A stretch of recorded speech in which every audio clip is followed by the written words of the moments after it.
आज आपण बनवणार आहोत एकदम सोपी, झटपट आणि चविष्ट अशी डाळ बाटी रेसिपी।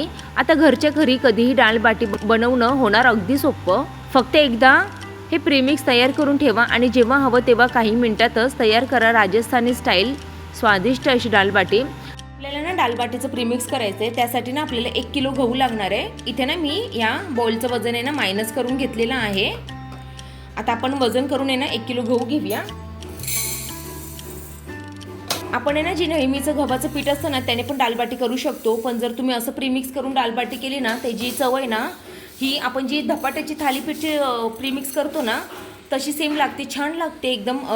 म्हणजे तुम्ही सारखं सारखं परत परत करताल अशी जी चव लागते। तुम्ही बघू शकता 1 किलो इतके मी हे प्रमाण घेतलेलं आहे। आता आपण ह्याला काढून घेऊया।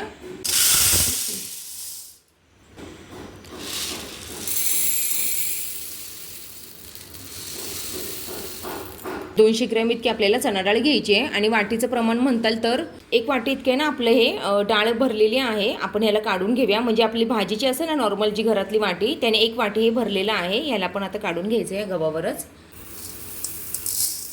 200 ग्रॅम ही मका लागणार आहे। 200 ग्रॅम आपण इतकी मका घेतलेली आहे आणि आता वाटीचं प्रमाण मी तुम्हाला दाखवते किती वाटी ही भरते ते आपण बघून घेऊया। बरोबर 1 वाटी इतकं हे मका भरलेली आहे।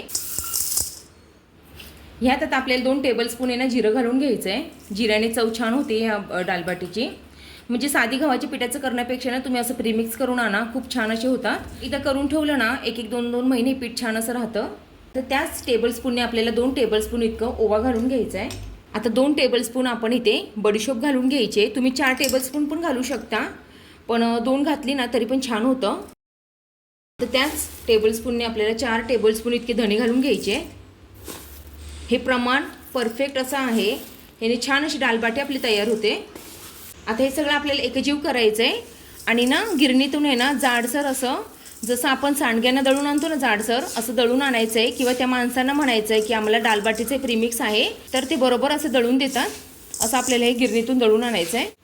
आता ना आपल्याला हे प्रीमिक्स आहे ना सगळं भरून घ्यायचं डब्यात आणि दळून आणायचं गिरणीमधून। तुम्ही बघू शकता छान असं आपलं प्रीमिक्स हे तयार झालेलं आहे। इथे मी गिरणीमधून दळून आणलेलं आहे आणि ना त्यांना सांगायचं आपलं डाळबाटीचं प्रीमिक्स आहे, तसं आपल्याला दळून ते देतात। छान असं जाडसर रवाळ असं दळून आणलेलं आहे। हे प्रीमिक्स तुम्ही आधी बनवून ठेवू शकता आणि जेव्हा मन होईल तेव्हा अगदी काही मिनिटात गरमागरम डाळबाटीचा आनंद घेऊ शकता। चला तर मग पुन्हा भेटूया अशा एका छानशा आणि नवीन रेसिपीमध्ये। तोपर्यंत बाय।